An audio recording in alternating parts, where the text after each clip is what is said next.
Hello बच्चों, welcome to Phoenix EDU। आज हम लोग फिज़िक्स का 12th क्लास का JEE PABT का वीडियो सॉल्यूशन डिस्कस करेंगे। So let's start. कुछ इंटरेस्टिंग क्वेश्चंस दिए गए थे, तो let's hope how many of you are able to do it. तो देखते, फर्स्ट क्वेश्चन हमारा है, एक कार्नोट इंजन टेक्स 3 × 10⁶ कैलोरीज, इतनी एनर्जी ले रहा है, ओके, हीट सप्लाइड है फ्रॉम ए हीट रिजर्वायर 627, ये high temperature, gives it to a sink at 27, ये लो टेम्परेचर है। Work done by the engine, तो आपको एफिशिएंसी का फॉर्मूला पता है, work output upon heat supplied equal to 1 - T2/T1। यहाँ पर T2 दिया हुआ है 300 केल्विन, T1 दिया हुआ 627, ऐड करने से आपको मिलेगा 273, ऐड करो इसको, 273 ऐड करने से आपका ये 900 हो जाएगा, ये 900 केल्विन हो जाएगा। तो यहाँ पर 1 - 300 डिवाइड बाई 900, ये आपका 1/3 2/3 हो जाएगा। Work equal to heat supplied into 2/3, heat supplied आपको 3 × 10⁶ दिया हुआ है, तो 3 × 10⁶ कैलोरीज में दिया हुआ है, आंसर जूल में दिया हुआ है, तो इसको 4.2 से मल्टीप्लाई कर लेंगे इंटू 2/3, 3 कैंसिल हो गया, 2 4 ज़ा 4 2 ज़ा 8.4, 8.4 10⁶, 8.4 10⁶ इसका आंसर हो जाएगा जूल्स में। So starting question easy question है, तो इसका ऑप्शन बी से मैच हो रहा है। अगले क्वेश्चन में चलते हैं। When a ideal diatomic gas is heated from at a constant pressure constant है, fraction of heat energy supplied which increases the internal energy will be. So आपको पूछा गया जो हीट सप्लाइड है वो इंटरनल एनर्जी में कितना यूज़ हो रहा है, कितना वर्क में जा रहा है, because Q equal to delta U + W होता है। तो यहाँ पर डेल्टा U/Q पूछा गया, fraction of heat which increases the internal energy. तो इंटरनल एनर्जी का फॉर्मूला NCV∆T होता है, और इसका NCP∆T, because heat supplied at constant pressure बोला इसलिए NCP∆T लिख रहे हैं। तो N∆T तो कट गया, तो CP की वैल्यू F/2 R होती है, और CP की वैल्यू, और इसका F/2 + 1 × R, तो R भी कट जाएगा। As you can see, CV का वैल्यू F/2 R होता है, CP का वैल्यू F/2 + 1 × R होता है, तो R कट गया। F/2 कौन सा गैस है देख लेते हैं, डायटोमिक मतलब F की वैल्यू 5, तो ऊपर आ जाएगा 5/2, नीचे आ जाएगा 5/2 + 1 7/2, तो 2 गया, 5/7 आंसर हो जाएगा।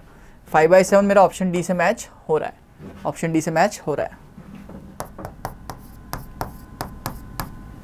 अगले क्वेश्चन में चलते हैं।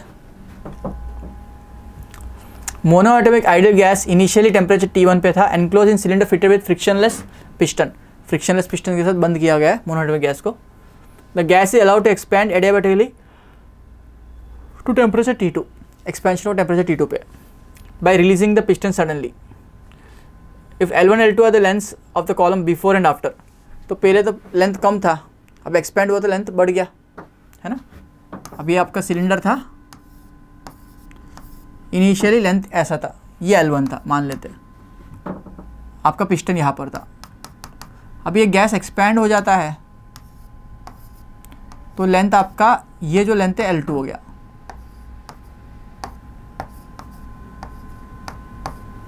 तो ऑब्वियसली एक्सपेंड होता है, टेम्परेचर घटा होगा, वॉल्यूम बढ़ा है, आप देख सकते हो रिलेशन में। तो अब वॉल्यूम के बारे में क्या लिख सकते हो, एरिया इंटू लेंथ वॉल्यूम होता है। तो V1 V2 का इंडायरेक्टली रेशियो दिया, जो लेंथ का रेशियो होगा, बिकॉज एरिया तो क्रॉस सेक्शन एरिया तो चेंज नहीं हो रहा है, सिर्फ लेंथ चेंज हो रहा है। तो यहाँ पर हमारा फॉर्मूला होता है T⁻⁻1 equal to constant adiabatic process, adiabatic relations आपने पढ़ा था, P⁻γ equal to constant T × V⁻γ-1 constant, या P equal to some constant into T⁻γ/γ-1। 3 relation आपको याद रहने चाहिए। ये दूसरा रिलेशन है जो टेम्परेचर वॉल्यूम के बीच में है, जो T इक्वल V⁻γ-1। तो मैं यहाँ पर T1/T2 लिखूँ तो ये हो जाएगा V2/V1 whole power γ-1, inverse relation इसलिए, ओके। तो V2/V1 में L × L2 × A, L1 × A लिख सकता हूँ, वो कट जाएंगे, A कट जाएगा, तो L2A/L1A whole power γ-1, area cut गया, length 2 upon length 1 gamma minus 1। Gamma की वैल्यू क्या है? Monoatomic gas.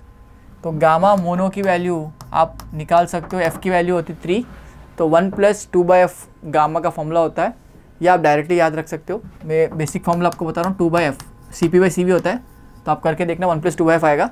तो इसमें एफ़ की वैल्यू 3 लगा दो, मोनो एटॉमिक गैस एफ़ की वैल्यू 3, मोनो एटॉमिक गैस मतलब होता है एफ़ की वैल्यू 3, तो यहाँ 3 लगा दो, 2/3 + 3 + 1 5/3 हो जाएगा, ये 5/3 हो जाएगा। तो मैं यहाँ पर L2/L1 होल पावर 5/3 - 1 करूँगा, तो ये हो जाएगा 5/3 - 1 2/3।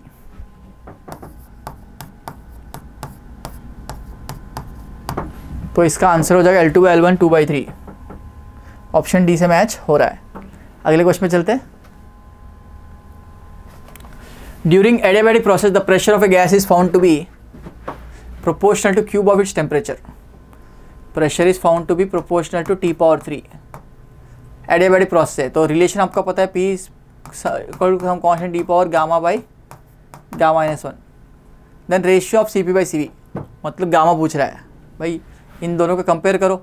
गामा बाई गामा माइनस 1 आपका अगर 3 है तो ले लो इस तरफ 3 gamma, gamma equal to 3 gamma minus 3, तो 2 gamma equal to 3, gamma equal to 1.5, gamma 3/2 या 1.5, ऑप्शन में 1.5 दिख रहा है, ऑप्शन सी से मैच हो रहा है। प्रेटी इजी क्वेश्चन, अगर आपको रिलेशन याद हो, नहीं याद हो तो डिफिकल्ट है। Next question, vessel contains a mixture of mole of oxygen and 2 moles of nitrogen. 1 mole oxygen है और 2 मोल्स नाइट्रोजन है। Okay, the ratio of kinetic energy per oxygen molecule to that of per molecule बोल दिया, per 1 molecule बोल दिया। Okay, to that of per molecule, तो kinetic energy half mv² जो होता है, या रोटेशनल एनर्जी हाफ I⍵² होता है, उसमें आपको मास पर मॉलिक्यूल बोला गया है। तो मॉलिक्यूल तो सबका एक ही है ना। वैसे contain 1 mole of oxygen 1 mole of nitrogen, दोनों ही डायटोमिक गैस है। तो काइनेटिक एनर्जी में फॉर्मूला पर मोल हाफ kT क्या होता है? काइनेटिक एनर्जी का फॉर्मूला 1/2 kT होता है for each degree of freedom and each 1 mole for each mole. Okay, एक मॉलिक्यूल के लिए, सॉरी एक मॉलिक्यूल 1/2 kT होता है। तो दोनों का रेशियो सेम ही होना चाहिए, है ना। इसमें नंबर ऑफ मॉलिक्यूल सेम है, तो आपको कुछ सोचना ही नहीं, दोनों का रेशियो इक्वल होगा। तो आंसर है 1:1। ओके, ध्यान से क्वेश्चन को पढ़ना है। आपका kinetic energy formula 1/2 kT F/2 kT होता है, for each degree of freedom होता है। तो यहाँ पर दोनों डायटोमिक गैस है, दोनों ही डायटोमिक गैस है, तो दोनों का F की वैल्यू भी सेम है। F/2 kT भी लिख सकते हो आप चाहे तो F की वैल्यू दोनों की सेम है, बिकॉज ऑक्सीजन और नाइट्रोजन दोनों ही डायटोमिक गैसेस है। नेक्स्ट क्वेश्चन पे चलते हैं। 2 vertical parallel mirrors A and B are separated by 10 centimetres. दोनों के बीच में 10 सेंटीमीटर का गैप है। ओके, ये गैप 10 सेंटीमीटर का है। 2 सेंटीमीटर पे आपका ऑब्जेक्ट रखा गया है। ओके, तो distance of second nearest image from A, इसको A बोला गया, इसको B बोला गया। तो आपको एक ट्रिक सिखाई होगी मिरर A मिरर B से। A से कितना डिस्टेंस है 2, B से कितना डिस्टेंस हो गया 8। इन दोनों का टोटल डिस्टेंस को क्रॉस में ऐड करना है। तो यहाँ ऐड करो तो ये हो जाएगा 12, मतलब 10 ऐड किया आपने, ऐसे 10 यहाँ ऐड करो तो 18 हो जाएगा। ओके, तो second nearest image from mirror A, तो मिरर A से डिस्टेंस 18 होगा। ओके, तो very easy question. Next question पे चलते हैं। ये short linear object length L lies along the axis of concave mirror of focal length F at a distance U from the pole of the mirror. Short object है, short object और long object में फर्क होता है। Okay, at a distance F from the at a distance U from the pole of the mirror, the size of the image is proportional to approximately. तो देखो बेटा, ये आपका कौन सा मिरर है? कॉनकेव मिरर है।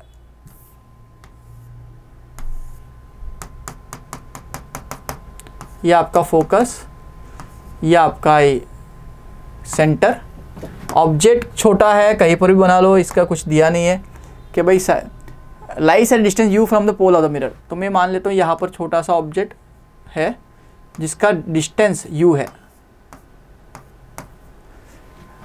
और इसका खुद का लेंथ स्मॉल एल है जो बहुत छोटा है as compare to the U के कंपेयर में स्मॉल एल बहुत छोटा है। ओके, तो यहाँ पर आपको पूछा गया साइज़, मतलब आपको v बाई यू पूछा गया, आपको v बाई यू पूछा गया। ओके, या बेसिकली dv बाई डी पूछा गया, बिकॉज यहाँ पर small change in length du जो होगा वो l के बराबर, ऑब्जेक्ट लेंथ को l लिख सकते हैं। तो एक्चुअली आपका mirror formula 1/v + 1/u = 1/f होता है। इसको डिफ्रेंशिएट कर देते हैं। इसको डिफ्रेंशिएट करने से ये -dv/v² -du/u² = 0 हो जाएगा।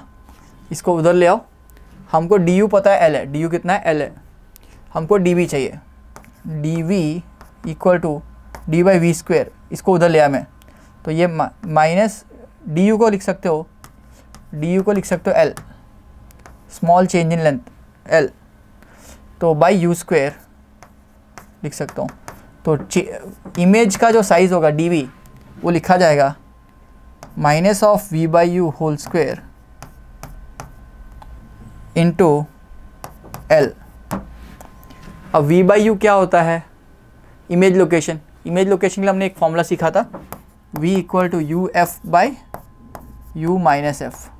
तो v/u चाहिए आपको, तो f/u - f लिख सकते हो, f/u - f लिख सकते हो। तो f/u - f वहाँ प्लग कर सकते हो इमेज लोकेशन के लिए। तो इमेज की साइज़ जो आ जाएगी -f/u -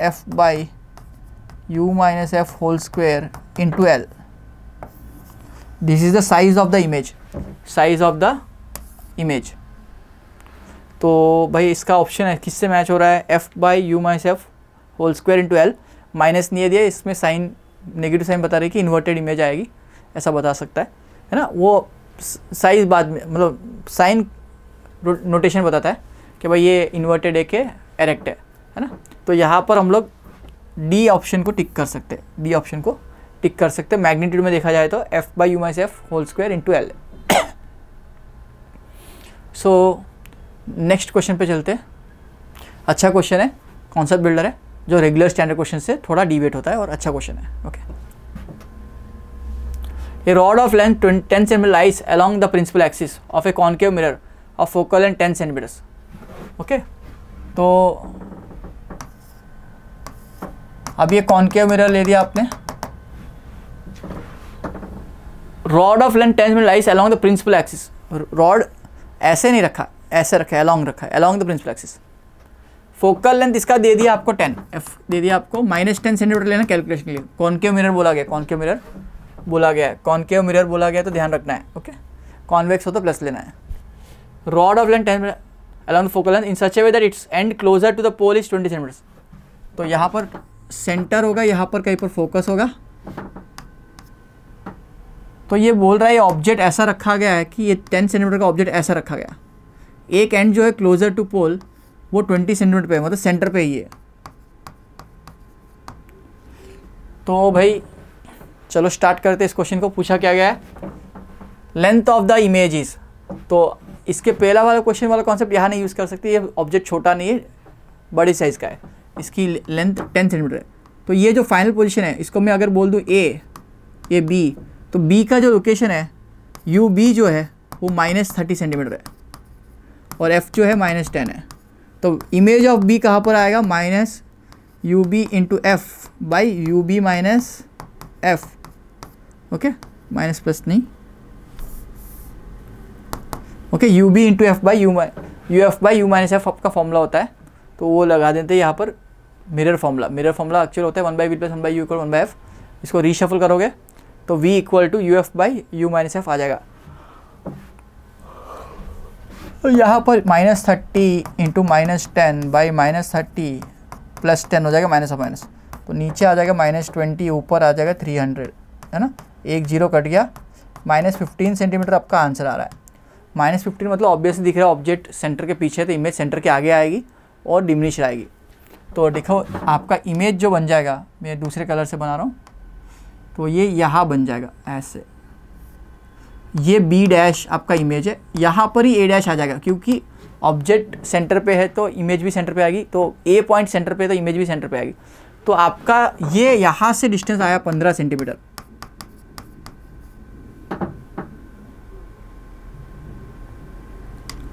तो यहाँ से यहाँ 20 है तो ये 5 सेंटीमीटर हो गया।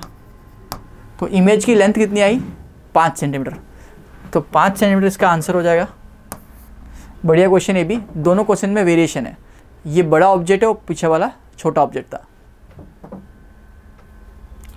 Each quarter of vessel is filled with liquids, तो एक हाइट h का कंटेनर है, ईच क्वार्टर बोला गया, ईच क्वार्टर तो हर 1/4 लेयर भरा हुआ है कुछ अलग अलग लिक्विड से।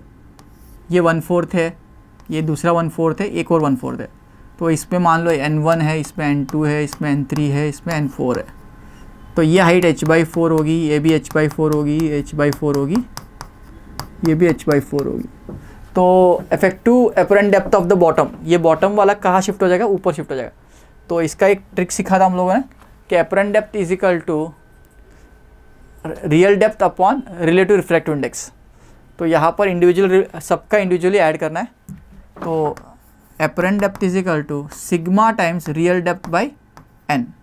तो रियल डेप्थ आपका h/4 है इंडिविजुअल का, तो h/4 कॉमन कर लेते हैं, 1/n1 plus 1/n2 plus 1/n3 plus 1/n4, where n को मैं रिफ्रैक्टिव इंडेक्स बोल रहा हूँ। ओके, तो यहाँ पर ऐसा ऑप्शन जो है आपका ऑप्शन बी से मैच हो रहा है।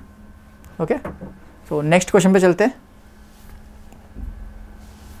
Transparent cube of 15 cm size contains a small air bubble. Its apparent depth when viewed from the one face is 6 cm and viewed from other face is 4 cm. तो बेटा ये cube है,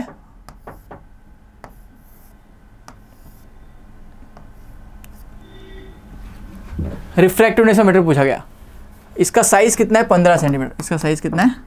15 metre. It's apparent depth when viewed from one face is 6 cm and when viewed from other face is 4 cm. तो एक cube है जिसका size, इसमें छोटा सा एयर बबल है, बहुत छोटा सा एयर बबल है, यहाँ पर कहीं पर है ना। ये डिस्टेंस यहाँ से मान लेते हैं x डिस्टेंस पे है, तो ये हो जाएगा 15 माइनस x। ये आपका एयर बबल है, एयर बबल। अब आप यहाँ से आंख डाल के देख रहे हो, मतलब इस तरफ से देख रहे हो, तो ये आपको शिफ्ट होके आगे दिखेगा।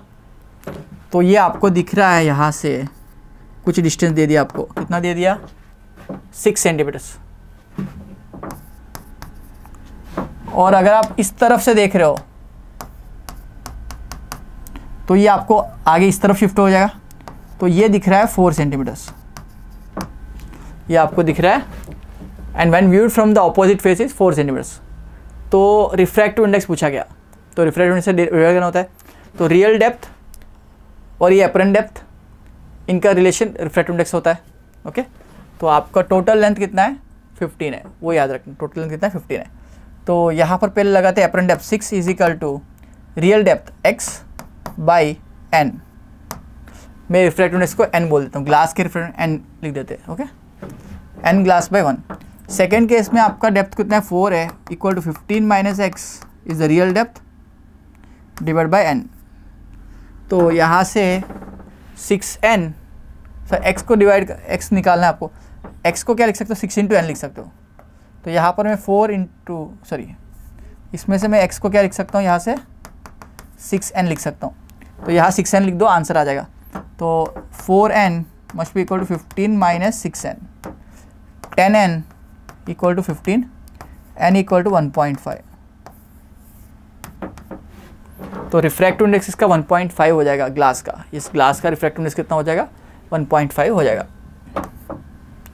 चलो, इजी क्वेश्चन एंड बढ़िया क्वेश्चन है। ओके, नेक्स्ट क्वेश्चन पे चलते हैं। ये ray of light is incident at angle of I from denser medium to rare medium. तो यहाँ से आई से आया, तो ये आई, ये भी आई है ना, ये दोनों आई है, आर लिखा है, आई और आर इक्वल है, याद रखना। Okay, the reflected and refracted rays are mutually perpendicular, मतलब इनके बीच में जो एंगल दिया गया है वो 90 डिग्री से, ठीक है। तो ये आई है, ये 90 माइनस आई होगा, तो ये वापस आई होगा, तो ये वापस 90 माइनस आई होगा, याद रखना।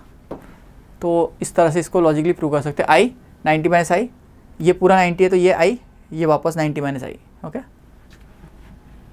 The angular reflection and angular refraction respectively R and R dash, the critical angle will be. अब क्रिटिकल एंगल कैसे निकालते हैं, देखो light is incident and angle I from denser medium, ये डेंसर मीडियम है, तो क्रिटिकल एंगल के लिए sine theta critical into N must be equal to 1 into 1, इसका इंटू एयर बोला गया, तो ये रिफ्लेक्ट रेयर मीडियम 1 है, तो साइन थीटा क्रिटिकल कितना हो जाएगा 1/n। प्रॉब्लम n में नहीं है, आंसर आपको अलग अलग एंगल्स में दिया हुआ है, तो मैं n को क्या लिख सकता हूँ 1 by the critical angle will be, तो okay sine theta critical, okay तो थीटा क्रिटिकल को क्या लिख सकते हो साइन इनवर्स 1/n। ओके, ये हमारा एक रिलेशन आ गया, बट आपको 1/n नहीं चाहिए, आंसर में 1/n नहीं चाहिए। शायद ऑप्शन साइन इनवर्स में 3 दिख रहे हो, वो शायद आंसर हो, बट आपको 1/n नहीं चाहिए। बट इस एंगल और इस एंगल में रिलेशन आपको पता है, आर डैश और आर में रिलेशन क्या है, स्नेल्स लॉ से n into sine I must be equal to air into sine R dash. अब आर डैश क्या है 90 माइनस आई, आर डैश क्या है 90 माइनस आई, तो n equal n to sine I must be equal to 1 into sine of 90 minus I. 90 minus I क्या हो जाएगा cos आई हो जाएगा, तो यहाँ पर tan आई की वैल्यू 1/n के बराबर है, तो हमको तो 1/n चाहिए, 1/n को मैं tan आई लिख सकता हूँ, हमको तो 1/n चाहिए, tan आई लिख सकते हैं इसको, तो थीटा क्रिटिकल आपका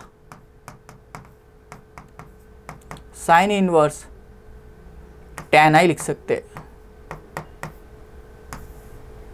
तो ऐसा ऑप्शन मेरा सी से मैच हो रहा है। अगले क्वेश्चन पे चलते हैं। White light is incident on interface of glass and air as shown the figure.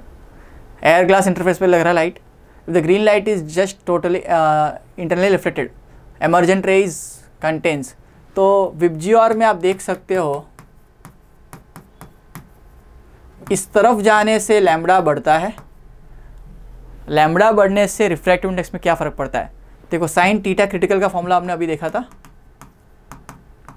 1/n आता है ना, तो n क्या होता है c/v होता है, तो v ऊपर आएगा, v/c लिख सकता हूँ, c तो सबके लिए सेम है ना।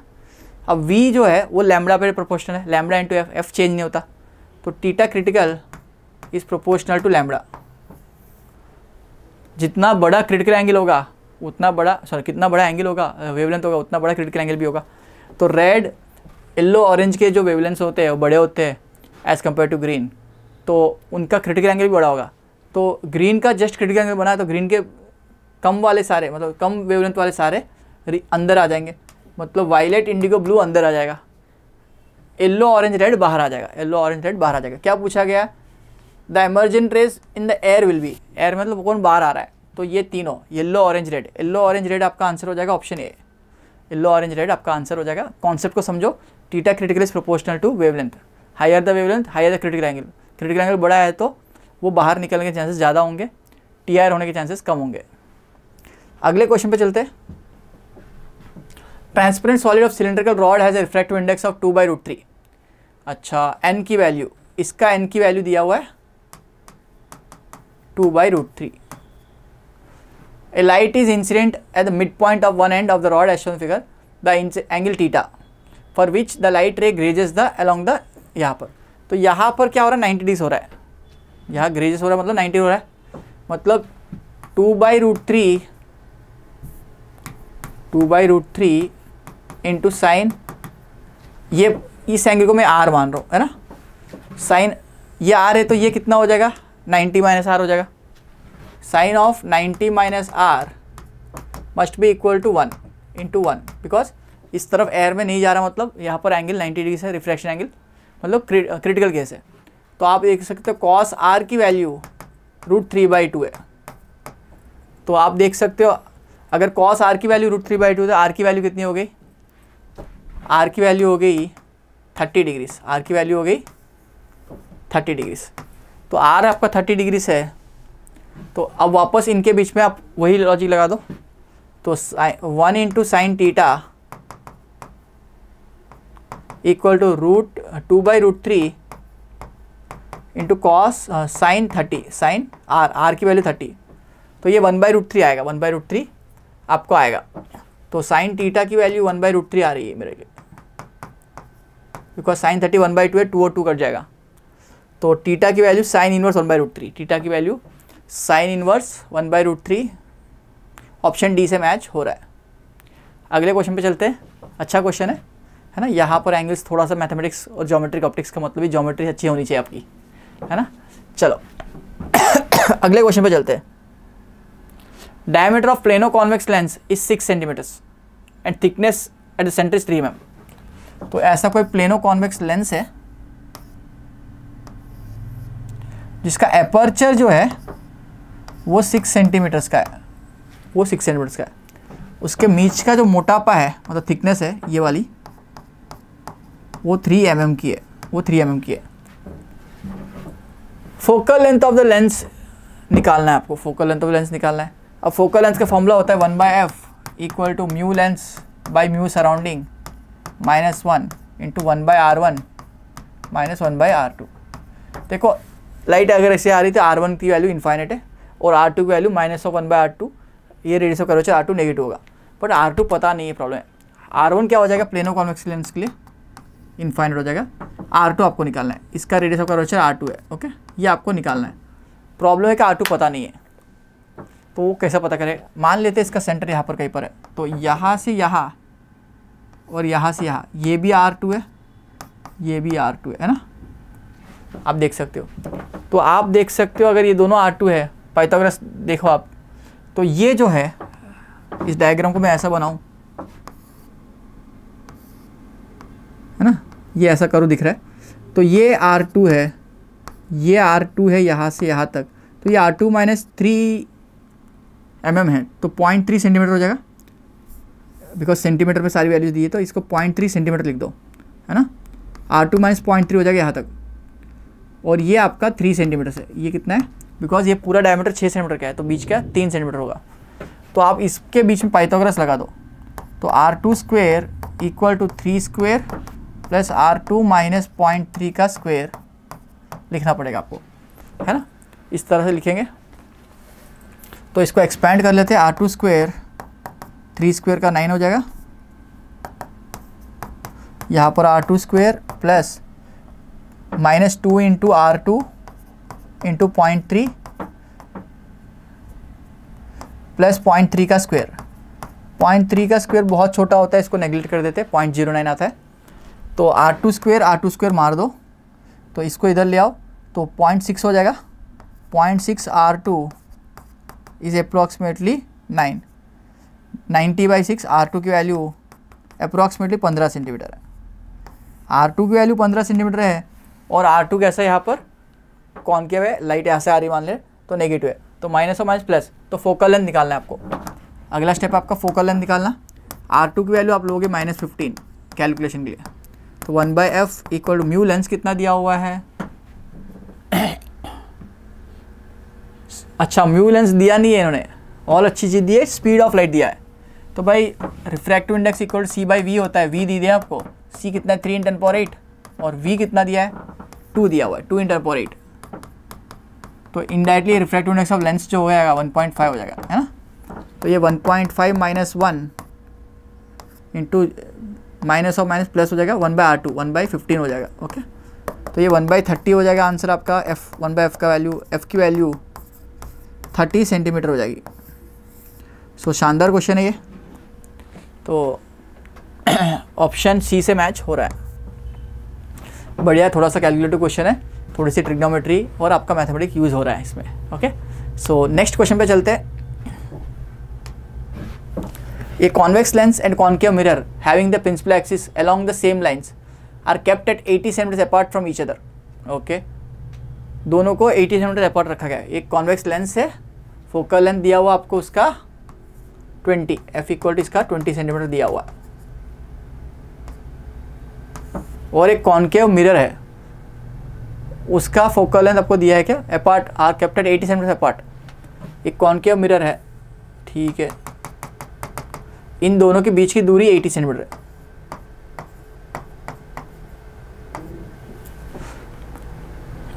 When an object is kept at distance of 30 cm from the left of convex, its image remains at the same position. तो यहाँ पर ऑब्जेक्ट, ये फोकस है आपका, ऑब्जेक्ट यहाँ रखा गया at a distance 30, its image at the same position image the concave mirror is removed, the maximum distance of the object which concave mirror by itself, ये लाइन की जरूरत नहीं है इसमें, is remains at the same position तक ही सही है। The maximum distance of the object for which concave mirror by itself produces virtual image will be. Okay, तो इमेज यहीं पे रहनी चाहिए, इसका मतलब क्या हुआ, पहले तो इसका इमेज लोकेशन ढूंढते हैं। अगर इसका इमेज लोकेशन इस मिरर के सेंटर पे आ रहा हो तो सेंटर से आने वाली लाइट रिट्रेस करेगी और वापस यहीं पे इमेज आ सकती है। तो पहले तो इसका इमेज लोकेशन पे लेंस में फॉर्मूला यूज़ करेंगे, लेंस में फॉर्मूला यूज़ करेंगे V = UF / U + F, mirror में -F आता है, तो U की वैल्यू -30 है, F की वैल्यू 20 है, U की वैल्यू -30 है, F की वैल्यू +20 है। तो ये -30 × 20 नीचे आपका -10 आ जाएगा, माइनस माइनस कट गया, 0 0 कट गया, तो आपको V की वैल्यू 60 सेंटीमीटर आ रही है प्लस में, मतलब इमेज यहाँ पर कहीं पर बन गया आपका 60 सेंटीमीटर्स पे।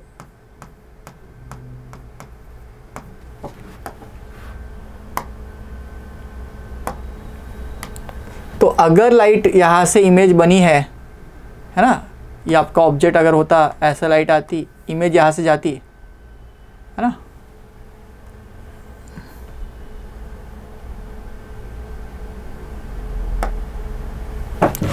रे डायग्राम निकाल देते, गलत भी है। तो अगर आपका ऑब्जेक्ट ऐसा होता तो आपकी इमेज यहाँ कहीं पर बनती, ओके, ये आपकी इमेज बनती। तो ऑब्वियसली 30 से 60 आया तो एनलार्ज इमेज बन रही है, उससे कोई मतलब नहीं। अगर ये आपका सेंटर होता, मिरर का सेंटर होता, F कितना हो जाता, सेंटर 20 पे आ रहा है, centre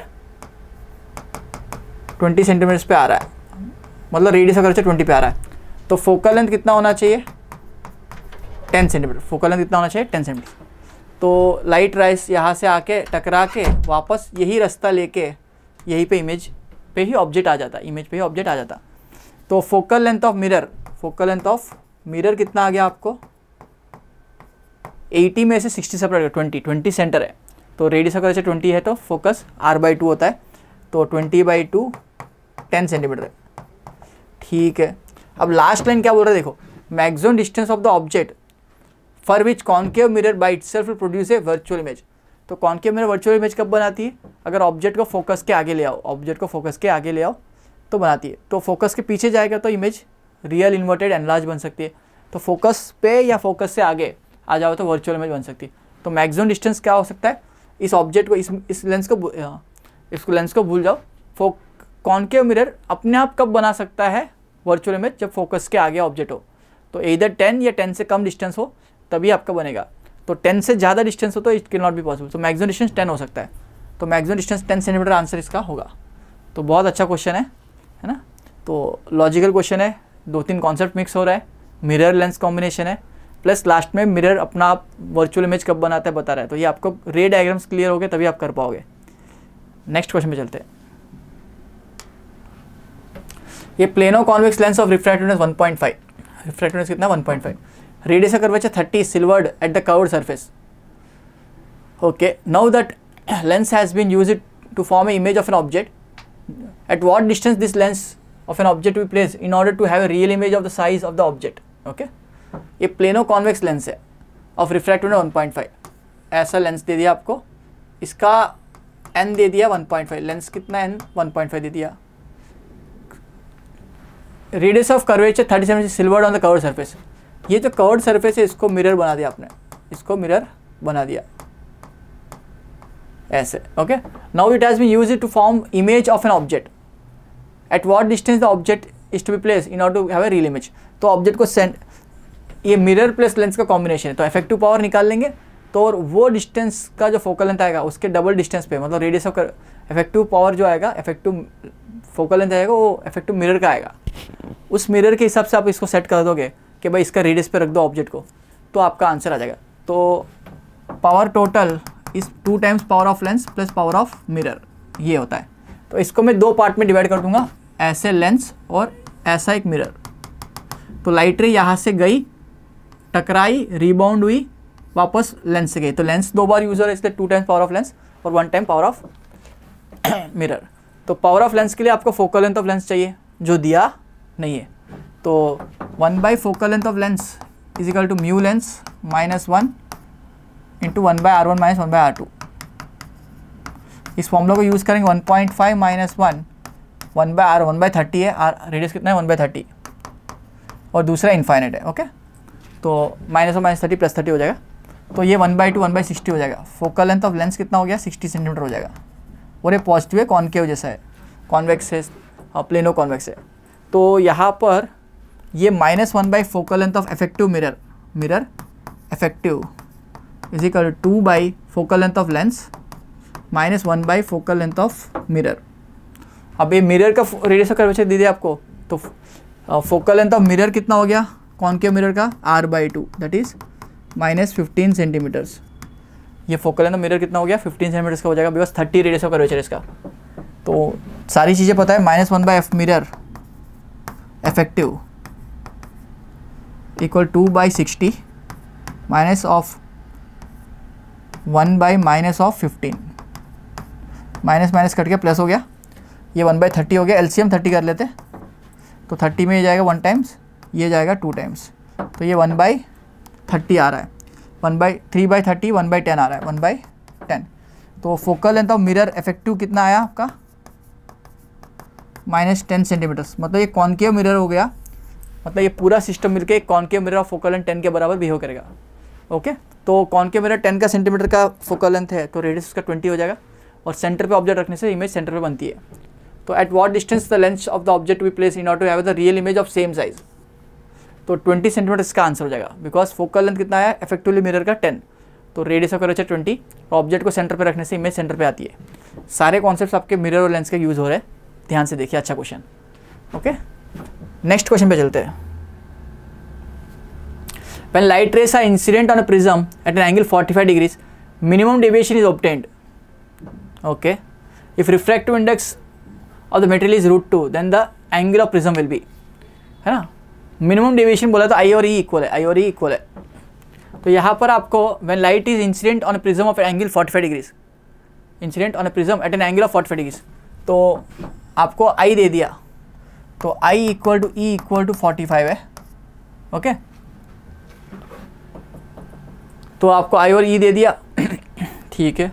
if refract the angle of prism will be, angle of prism will be, minimum deviation पूछा गया। मिनिमम डेविएशन मतलब डेल्टा मिनिमम है, तो डेल्टा मिनिमम में I और E इक्वल होते हैं, ये आपको कंडीशन है। I और E इक्वल होते हैं और A होता है r/2, A होता है r/2, है ना। मतलब A equal to r1 plus r2, sorry A equal 2r होता है, A इक्वल टू 2r होता है, या r इक्वल टू A/2 हो जाएगा, r इक्वल टू A/2 हो जाएगा। तो आप बेसिक स्नेल्स लॉ से आप delta minimum when a light ray incident at angle on a prism at an angle of 45 degrees, the minimum deviation is to be obtained. Refractive index आपको दे दिया है √2, तो आप स्नेल्स लॉ लगा देंगे और एंगल ऑफ प्रिज्म ढूंढना है। ओके, तो स्नेल्स लॉ क्या बोल रहा है, 1 into sine i equal to n into sine r1, है ना। r1 की वैल्यू r2 की वैल्यू इक्वल है A/2 के, तो 1 इंटू साइन 45। देखो ऐसा प्रिज्म है, ये एंगल A है, ये एंगल ऑफ इंसिडेंस I, ये आपका R1, ये आपका R2, ये आपका एमर्जेंट रे। ओके, ये आपका एंगल E। तो यहाँ पर n की वैल्यू कितनी दी है √2 इंटू साइन ऑफ A/2 लिख सकते हो इसको। तो 45 की वैल्यू आती है 1/√2, √2 और √2 मल्टीप्लाई 1/2 हो जाएंगे। तो साइन A/2 की वैल्यू आपको आ गई, साइन A/2 की वैल्यू 1/2 आ रही है, मतलब A/2 30 डिग्री से, A/2 30 डिग्री से तो A की वैल्यू 60 डिग्री हो जाएगी। कोई कॉम्प्लेक्स फॉर्मूला से याद रखना है, बेसिक स्नेल्स लॉ लगाना है। तो 60 डिग्री का आंसर ऑप्शन डी से मैच होगा। नेक्स्ट क्वेश्चन पे चलते हैं। एक rectangular prism, sorry right angle prism दिया हुआ है, angle 4 degrees, small angle approximation है। ओके, तो डेल्टा का फॉर्मूला इसमें हो जाता है म्यू माइनस 1 इंटू ए। तो ए की वैल्यू 4 डिग्री दी हुई है, यहाँ से डेल्टा 1, एक्चुअली लाइट क्या हो रही है, पहले तो लेंस से पास हो रही है, यहाँ से कुछ ना कुछ डेविएशन होगा और मिरर से टकराएगा, टकरा के रीबाउंड होगा ऐसे, तो यहाँ पर डेल्टा 2 आएगा। ये आपका नॉर्मल है तो ये डेल्टा 2 हो जाएगा। तो डेल्टा 1 जो है म्यू माइनस 1 इंटू ए है वो कितना है, तो पहली बार की तरफ मुड़ा, आउट ऐसे मुड़ा क्लॉकवाइज, सेकेंड टाइम टकरा के भी क्लॉकवाइज मुड़ेगा, तो दोनों को ऐड करना है। तो पहले वाला निकाल लेते हैं, म्यू कितना है आपका 1.5 minus 1 into angle of prism 4 है, तो ये 1/2 माइनस 4 इंटू 4 2 डिग्रीज हो जाएगा, और डेल्टा 2 हो जाएगा 180 माइनस 2 इंटू आई। तो आपका आई कितना है, देखो यहाँ पर आपका नॉर्मल से एंगल आपको डेविएशन कितना हुआ 2 डिग्रीज का, 2 डिग्रीज का, तो एंगल ऑफ आई जो होगा वो भी एंगल ऑफ डेविएशन के बराबर होगा, बिकॉज इंसिडेंट रे ऐसा था ना। तो ये एंगल 2 डिग्री से आपका, तो ये भी 2 डिग्री से, तो 180 माइनस 2 इंटू 2, तो ये 176 डिग्री से आएगा। तो पहली बार 2 डिग्री अंदर मुड़ा, दूसरी बार 180 माइनस 2i 176 डिग्री भी अंदर मुड़ा, तो टोटल डेविएशन डेल्टा नेट जो हो जाएगा डेल्टा 1 प्लस डेल्टा 2, मतलब 2 प्लस 176 178 डिग्रीज हो जाएगा। ये भी बहुत अच्छा क्वेश्चन है, तो 178 डिग्रीज आपका ऑप्शन में सी से मैच हो रहा है। चलो अगले क्वेश्चन पे चलते हैं।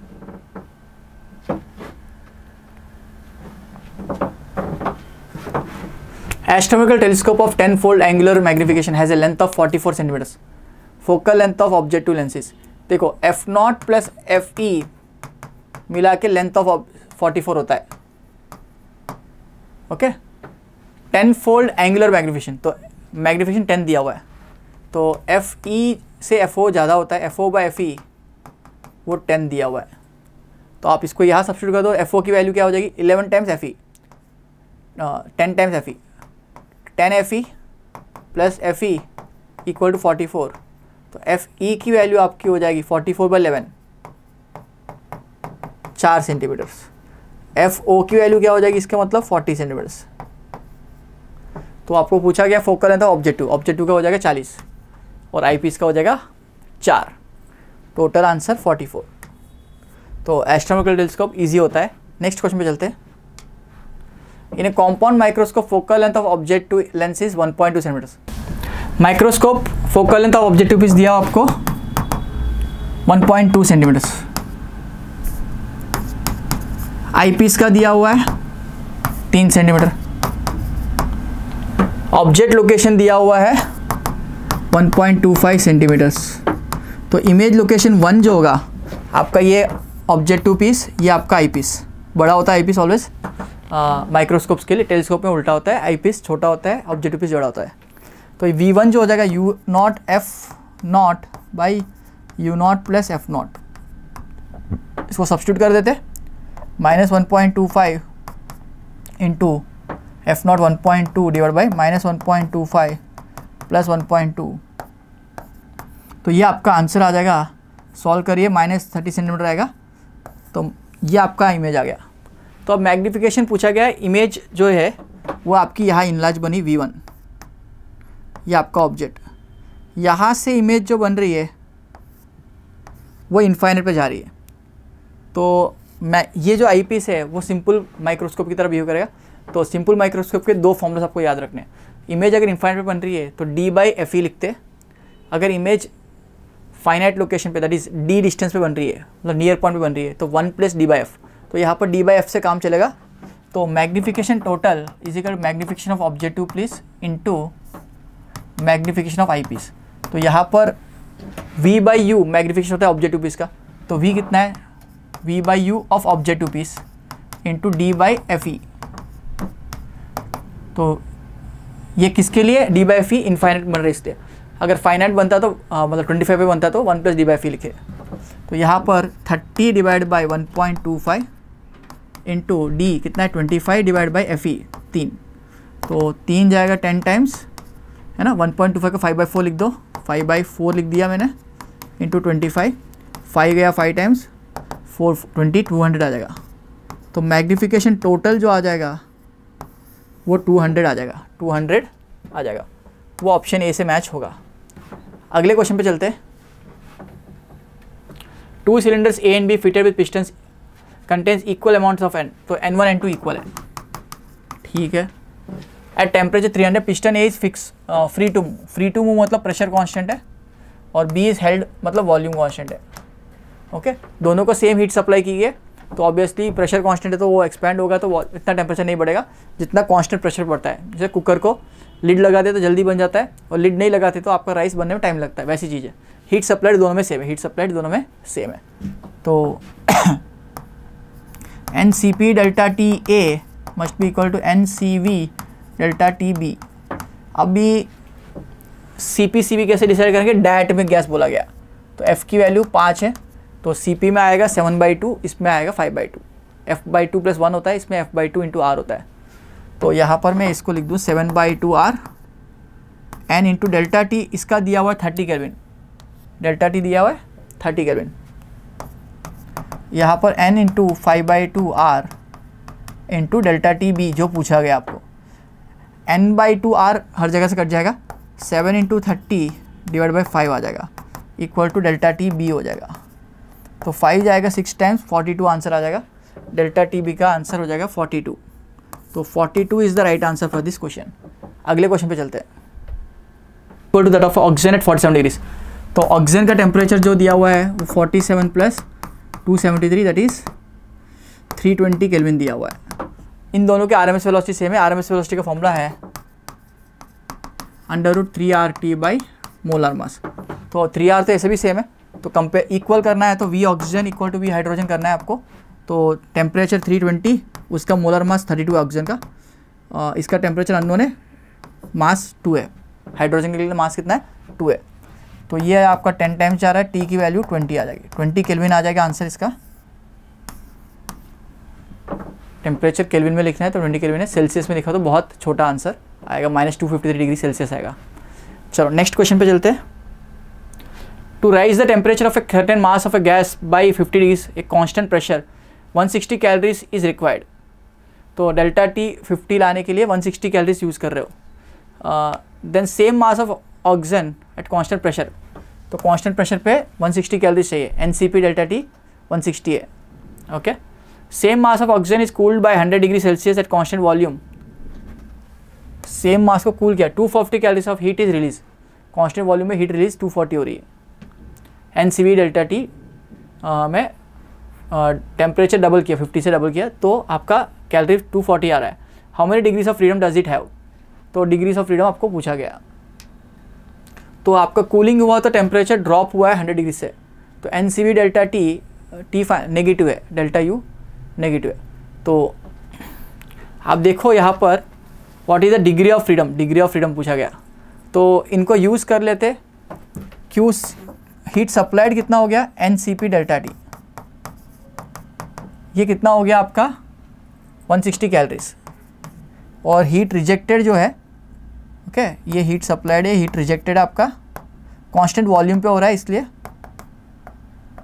NCV डेल्टा टी लिख सकते हो आप।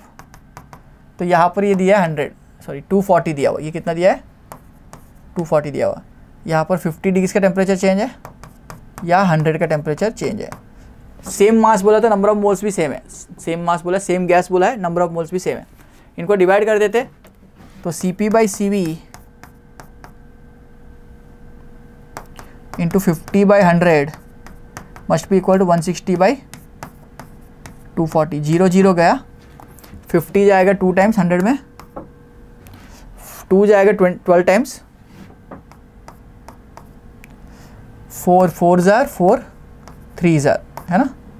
तो CP/CV की वैल्यू आपको आ रही 4/3।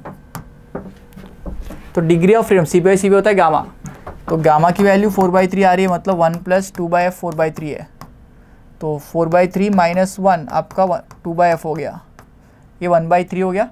तो f की वैल्यू 6 हो जाएगी, f की वैल्यू 6 हो जाएगी। बढ़िया क्वेश्चन है, तो आंसर इसका 6 हो जाएगा। How many degrees of freedom, answer हो जाएगा 6। अगले क्वेश्चन पे चलते हैं। 1 mole of rigid diatomic gas performs a work of Q/5 when heat Q is supplied.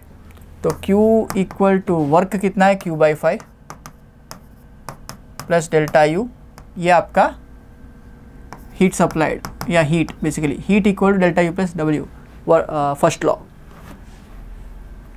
During the transformation x/r 8 the value of XR the molar heat capacity.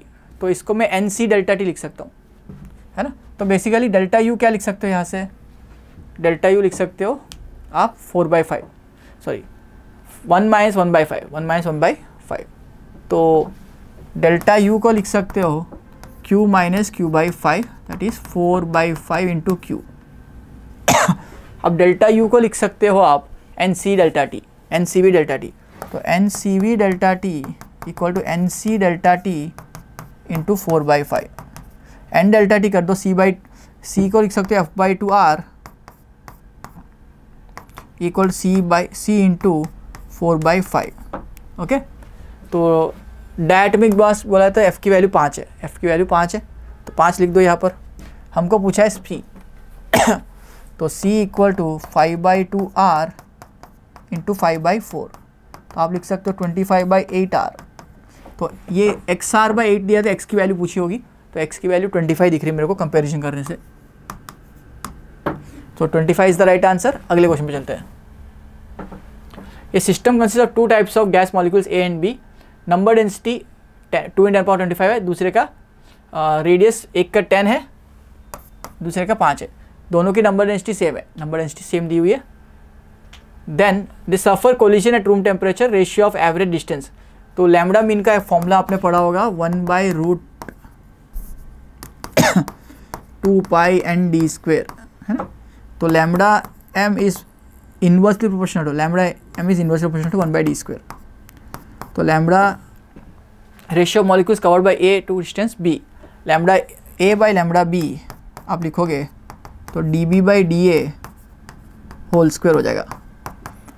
तो B का कितना है 5, A का कितना है 10, तो 5/10 होल स्क्वायर, तो 1/4 हो जाएगा, 1/4 हो जाएगा, है ना।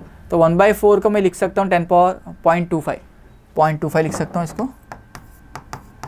इसको मैं 25 इंटू 10⁻⁻² भी लिख सकता हूँ, बिकॉज इसमें 10⁻⁻² पूछा गया तो ये नंबर 25 होना चाहिए, है ना। सो नेक्स्ट क्वेश्चन पे चलते हैं। ये point source of light S is placed at distance 60 centimetre from the centre of the plane mirror.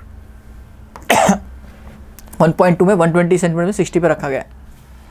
Mirror का विड्थ 50 सेंटीमीटर है, hangs on vertical wall, man walks in front of the distance 1.2 metres, the distance between the extreme points where he can see the image of himself is.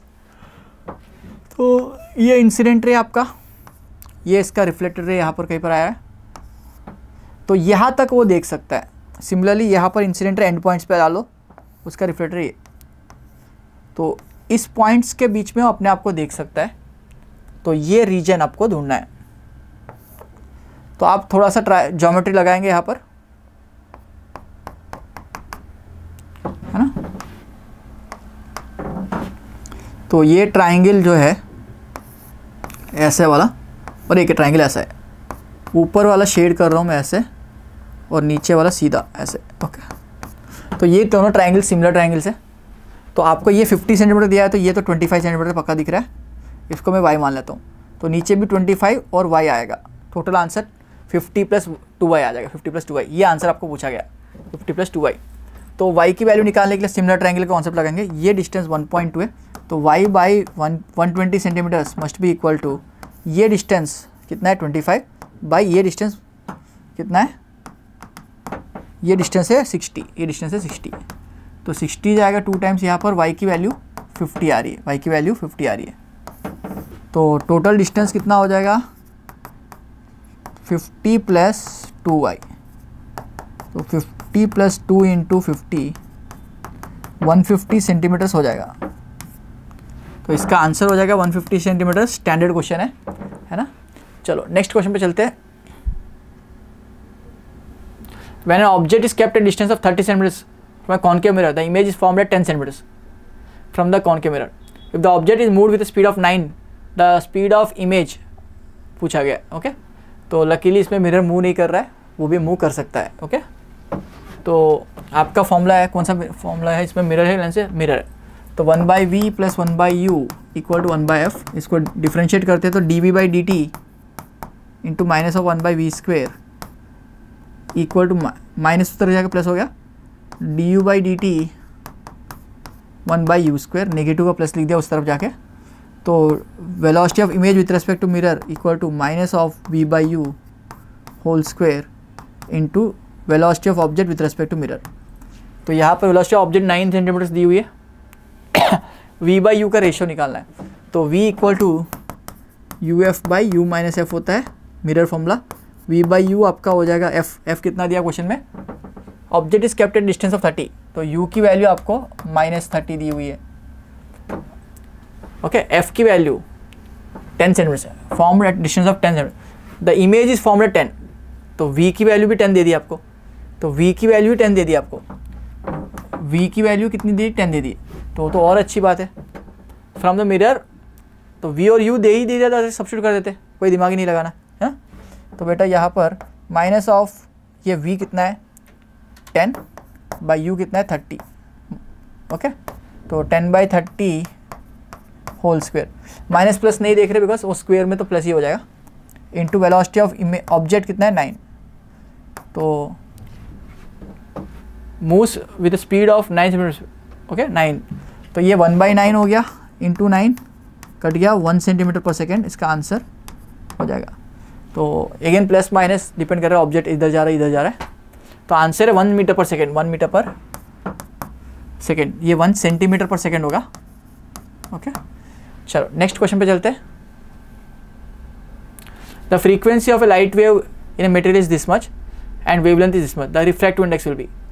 तो frequency दे दी है, wavelength दे दिया है, तो आपको refractive index पूछा गया। तो frequency हर जगह सेम होती है, तो v आप निकाल लो, v हो जाएगा लैम्बडा इंटू एफ।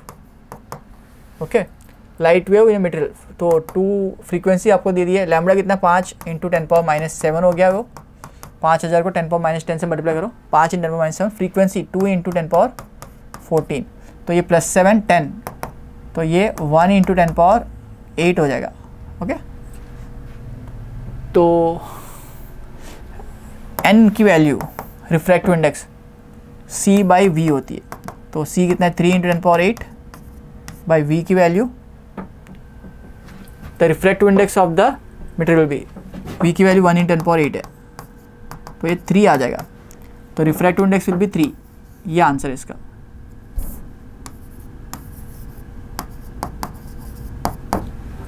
सो अच्छा खासा डेंस मटेरियल, डायमंड की वैल्यू 2.4 के आसपास होती है, और ज़्यादा है।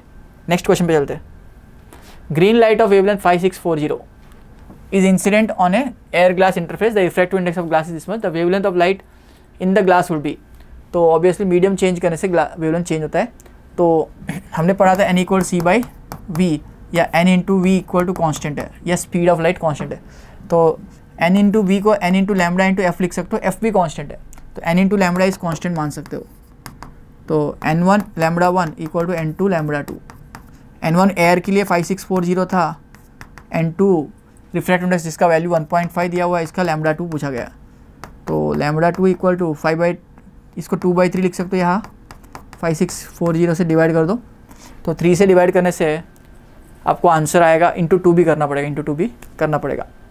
तो आप ये कैलकुलेट करना, तो आपको 3640 दिखेगा, 3640 दिखेगा, बिकॉज 56 जाएगा नहीं 18 में, 18 और 2 4 वो जाएगा 6 टाइम्स, सॉरी 8 टाइम्स, तो उसको इंटू 2 भी मल्टीप्लाई करना पड़ेगा। तो आप देखो तो आपका आंसर 3640 आएगा, 3640 एंगस्ट्रॉम, 3640 एंगस्ट्रॉम आएगा आपका। अगले क्वेश्चन पे चलते हैं। Light wave enters from medium 1 to medium 2, velocity in second medium is double the first. Okay, v2 is equal to 2 times v1 ऐसा बोला गया। For total internal reflection the angle of incidence must be greater than. तो यहाँ पर आपको ये ऐसा दिया है, ये मीडियम से आ रहा है, ये डेंसर से आ रहा है मान लेते हैं, तो टी आर होना चाहिए ऐसा बोल रहा है। तो ये एंगल कितना होना चाहिए, the angle of incidence must be greater than, critical angle पूछ रहा है, क्रिटिकल एंगल से बड़ा होगा तो TR होगा। ओके, तो V1 V2 पे रिलेशन दिया है, तो आपको फॉर्मूला होता है N1 sine theta critical equal to N2 sine, तो it's velocity in second medium, so second medium जो है आपका डेंसर है, ये सेकेंड मीडियम होगा, ये फर्स्ट मीडियम होगा। Okay, V2 is 2 times N2 sine theta critical equal to N1 sine theta 1। Okay, V2 is 2 times V1, velocity double है तो बाई C से डिवाइड कर दो, तो रिफ्रैक्टिव इंडेक्स भी डबल होगा, रिफ्रैक्टिव इंडेक्स भी डबल होगा, है ना। तो रिलेटिव रिफ्रैक्टिव इंडेक्स हमको चाहिए होता है, तो थीटा क्रिटिकल आ जाएगा, तो ये साइन थीटा 90 हो जाएगा, तो sine theta critical equal to N1 by N2 आ जाएगा, जो into sine into 90, sine 91। Okay, तो यहाँ पर इसको मैं C से डिवाइड कर दूँ दोनों तरफ, तो ये 1 by N2 equal to 2 by 1 by N1, तो N1 बाई N2 आपके लिए है 2, N1 बाई N2 आपके लिए है 2, तो sine theta critical sorry 1 minute, ये आंसर से आ रहा है रेयर में, it's velocity in second medium is double the velocity from first, V2 is 2 times V1, ये पक्का है। ओके, तो इसको मैं C से डिवाइड कर दूँ, तो C by V2 is N2। Okay, 1 by N2 equal to 1 by N1 into 2, तो N1 by N2 is 2। Okay, ये आपका रिलेशन आ गया, N1 by N2 relative refractiveness आया, तो sine theta critical equal to 1 by N relative into sine 90 that is 1, sine 91। तो यहाँ पर N relative जो हो जाएगा वो डेंसर बाई रेयर लिखते, तो यहाँ पर ऑब्वियसली ये एंगल 1/2 हो जाएगा, तो sine theta critical relative refractive index, तो यहाँ पर N2 नीचे आ जाएगा और N1 और यहाँ पर होगा, तो ये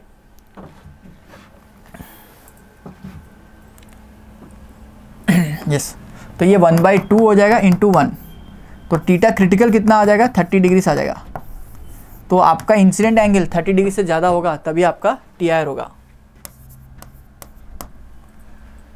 velocity in second medium is double from first. Okay, 2 is 2 times V1। Okay, तो N2 into sine theta critical is equal to N1 into 1। ठीक है, तो N1 by N2, N1 by N2 ये हो जाएगा C by V2, C by V2, C by N2, N2 by N1, sorry ये N2 by N1 है, कहाँ गलती हो रही थी, N2 बाई N1 इज़ 1/2, वो यहाँ पर सब्स्टिट्यूट करना पड़ेगा आपको, 1/2 सब्स्टिट्यूट करो आंसर आएगा। ओके, तो नेक्स्ट क्वेश्चन पे चलते हैं। So this brings us to the end of the PABT solutions. Have a great day, bye bye.